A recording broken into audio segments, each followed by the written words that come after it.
नमस्कार, मैं ऋचा सिंह और आप देख रहे हैं सी न्यूज़ भारत। वक्त हो चुका है न्यूज़ बुलेटिन का। बुलेटिन में आपको दिखाएंगे कि फिरोजाबाद में बिजली विभाग की अनियमितता के विरोध में बचगांव के ग्रामीणों ने बिजली घर रजावली पर धरना दिया। साथ ही बताएंगे कि कैसे बदायूं में अंबियापुर ब्लॉक प्रांगण में भारतीय हलधर किसान यूनियन ने किया धरना प्रदर्शन और शाहजहांपुर में कैसे घायल अवस्था में पड़े नंदी का करवाया गया इलाज। और भी तमाम खबरों पर आइए विस्तार से करते हैं चर्चा।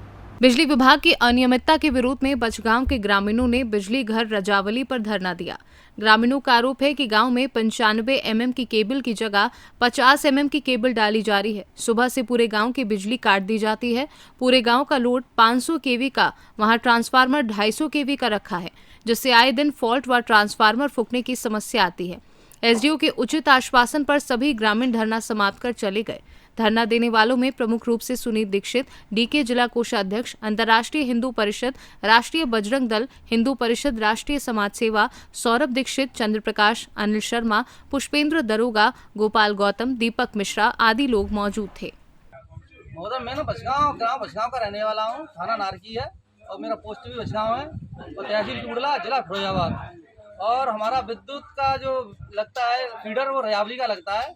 और हमारे यहाँ समस्या कुछ इस प्रकार है कि हमारे यहाँ का जो लोड है अभी ट्रांसफार्मर पर वो 600 से प्लस चल रहा है और अभी जो पूर्व में ट्रांसफार्मर लगा हुआ है वो 250 kV का है और जिसका के पूरे गांव में वायरिंग के बदलने का काम प्रगति पे है और उसमें धांधलेबाजी चल रही है। धांधलेबाजी भी इस प्रकार की चल रही है कि जो वायरिंग है वो 50 kV की लगाई जा रही है, जो कि 95 वो 120 kV की होनी चाहिए, क्योंकि 400 kV के ट्रांसफार्मर के लिए हमने पूर्व में एक विज्ञापन दिया हुआ था जिसको सैंक्शन भी किया गया है, लेकिन अभी तक वो बदला नहीं गया है।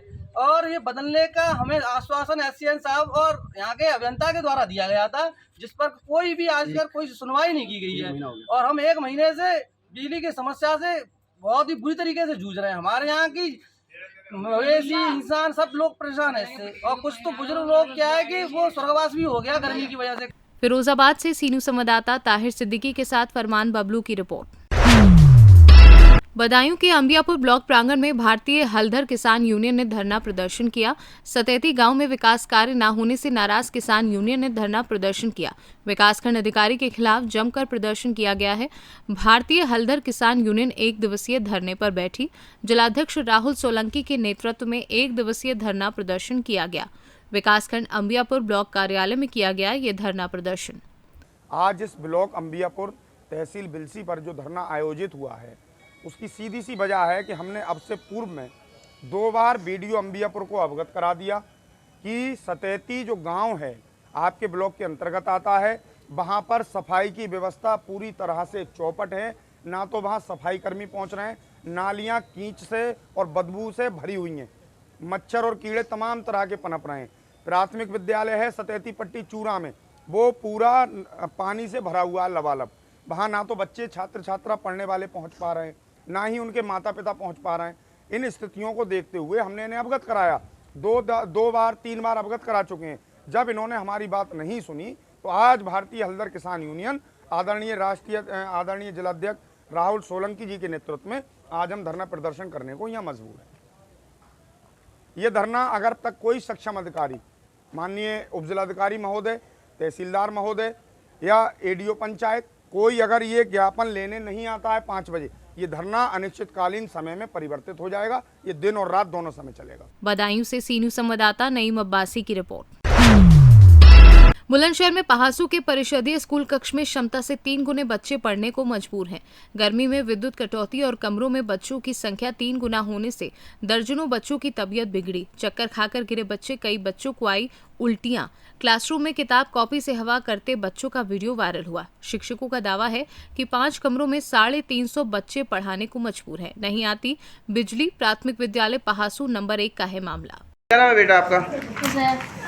क्यों लेटे हो? उल्टी हुई थी।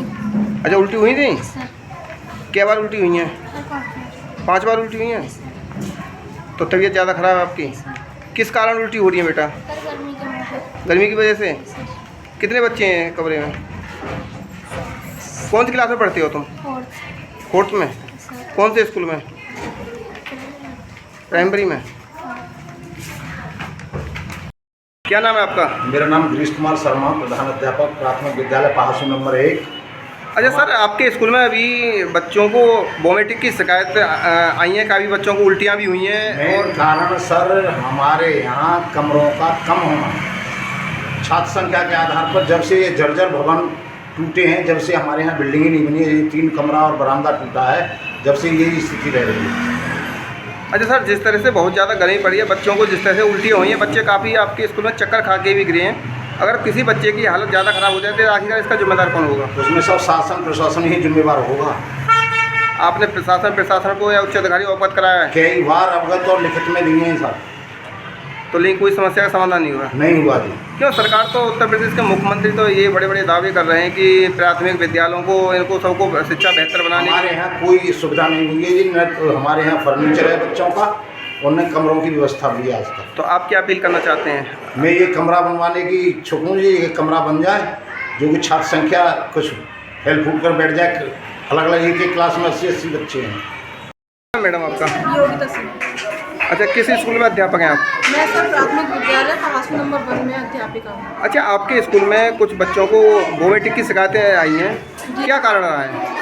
सर कारण यही है कि संख्या बहुत ज़्यादा है बच्चों की, और उसके हिसाब से ना तो बच्चों के लिए कमरे हैं और ना ही कोई बैठने की व्यवस्था है। जो भी व्यवस्था है उसमें जो है बच्चे, अब इस समय बहुत ज़्यादा स्ट्रेंथ है बच्चों की, और बच्चे ठीक से न तो बैठ पा रहे, और लाइट की व्यवस्था भी ठीक नहीं है, तो बच्चों को गर्मी है, और जिसकी वजह से बच्चे बीमार भी हो रहे हैं। और इस समय उमस भरी गर्मी ज़्यादा है, जिसके लिए शासन प्रशासन को भी हम लोगों ने अवगत कराया, लेकिन उस पर कोई अभी अमल नहीं है। अच्छा, सरकार तो बड़े बड़े दावे कर रही है कि हमने सभी स्कूलों को बड़ी अच्छी सुविधा दी रखी है, पैसा मुहैया करा रहे हैं। क्या यहाँ स्कूल के लिए पैसा नहीं आएगा जिससे कि बच्चों की सुविधा हो सके? सर, हमने कई बार शासन को भी लिखित में भेजा है और प्रशासन को भी दिया है, लेकिन हर बार वादा होता है, लेकिन आज तक भी कभी उस पर कोई कार्रवाई नहीं हुई है, ना ही कोई पैसा आया है हमारे स्कूल में काम के लिए। अच्छा, जिस तरह से बच्चे आज उल्टी के कारण ज़मीन पर गिर पड़े हैं, अगर कोई घटना हो जाती है तो कौन जिम्मेदार होगा इसका? उसका जिम्मेदार सर प्रशासन ही होगा। अब हम लोग तो सिर्फ बच्चों की देख रेख कर सकते हैं, या बच्चों को पढ़ाने आते हैं यहाँ पर, लेकिन इतनी गर्मी है जिनके लिए तो प्रशासन को ही मुहैया, जो भी सुविधा है वो प्रशासन को मुहैया करानी पड़ेगी। बुलंदशहर से सी न्यूज़ संवाददाता मनोज गिरी की रिपोर्ट। साहबी का वह दौर है जिसमें अफसर एसी ऑफिस और गाड़ियों से बाहर नहीं आना चाहते। ऐसे दौर में बरेली की मंडलायुक्त सौम्या अग्रवाल मुख्यालय से 250 किलोमीटर दूर जनपद पीलीभीत की तहसील पूरनपुर के भारत नेपाल बॉर्डर पहुंची। बाढ़ और अन्य समस्याग्रस्त गांव के लोगों से संवाद किया, उनके दुख दर्द को समझा और जाना। पहली बार किसी कमिश्नर को अपने बीच पाकर गांव के लोगों की आंखों में खुशी के आंसू छलक उठे। एक बुजुर्ग ने कहा कि 65 साल की उम्र में हमने किसी बड़े अफसर को अपने गांव में नहीं देखा। मंडलायुक्त ने गांव के लोगों की समस्या को करीब से जाना और उनके त्वरित समाधान करने के निर्देश भी दिए। मंडलायुक्त ने कहा कि गांव में पीएचसी है, लेकिन वहां नॉर्मल डिलीवरी की सुविधा नहीं थी। निर्देश दिए गए हैं कि 1 सप्ताह में सभी पीएचसी पर नॉर्मल डिलीवरी की सुविधा शुरू की जाए। इसके अलावा बच्चों को 10वीं और 12वीं की पढ़ाई के लिए 35 किलोमीटर दूर साइकिल से नदी पार कर जाना पड़ता है। बीएसए को निर्देश दिए गए हैं कि इन गांव के जो बच्चे 10वीं और 12वीं में पढ़ना चाहते हैं, उन्हें पास के प्राथमिक और जूनियर हाई स्कूल में ऑनलाइन एजुकेशन की व्यवस्था करें। इसके अलावा सिंचाई विभाग के अफसरों को निर्देश दिए हैं कि बंबू क्रैट लगाकर शारदा नदी के कटान को रोकें, जिससे जनधन हानि को रोका जा सके। मंडलायुक्त सौम्या अग्रवाल ने बताया कि नेपाल भारत बॉर्डर पर 35 किलोमीटर बॉर्डर एरिया डेवलपमेंट सड़क का निर्माण होना है, जो वन विभाग की एनओसी न मिलने की वजह से निर्माण कार्य अटका हुआ है। जल्द सड़क का निर्माण कराया जाएगा। मंडलायुक्त सौम्या अग्रवाल ने वमनपुर भागीरथ गांव के लोगों के साथ संवाद भी किया। बैठक में जिलाधिकारी प्रवीण कुमार लक्षकार, पुलिस अधीक्षक अतुल शर्मा, मुख्य विकास अधिकारी, अपर जिला अधिकारी वित्त, डीएफओ सामाजिक वानिकी, परियोजना निदेशक आदि अधिकारी गण उपस्थित रहे। पीलीभीत से सी न्यूज़ संवाददाता हैदर खान की रिपोर्ट। बड़ा क्षेत्र के गांव रसूलपुर बुजुर्ग में कई दिनों से बुरी तरीके से घायल अवस्था में नंदी पड़ा था, जिसको कौवा और कुत्ता नोचकर खा रहे थे। यूपी सरकार गौवंश पशु के लिए कई योजनाएं और गौशाला बना रही है, फिर भी गौशाला में गौवंश नजर नहीं आ रहे। अधिकारी और कर्मचारियों की मिली भगत के चलते गौशालाओं में सिर्फ खाना पूर्ति की जाती है। कहीं कहीं तो गौशालाओं की भी दयनीय दुर्दशा है। यूपी सरकार ने कटीले तार पर भी रोक लगा रखी है। अधिकारियों के नजरअंदाज करने से खेतों में लगे कटीले तार से आवारा घूम रहे गौवंश पशु आए दिन घायल होते नजर आ रहे हैं, जिससे वह धीरे धीरे बहुत बुरी तरीके से सड़ने लगते हैं और कीड़े पड़ने लगते हैं। उसके बाद वह तड़प तड़प कर अपना दम तोड़ देते हैं। अधिकारियों को खेतों में लगे कटीले तारों पर भी सख्ती से कार्यवाही करनी चाहिए, जिससे कटीले तार से गौवंश पशु को घायल होने से रोका जा सके।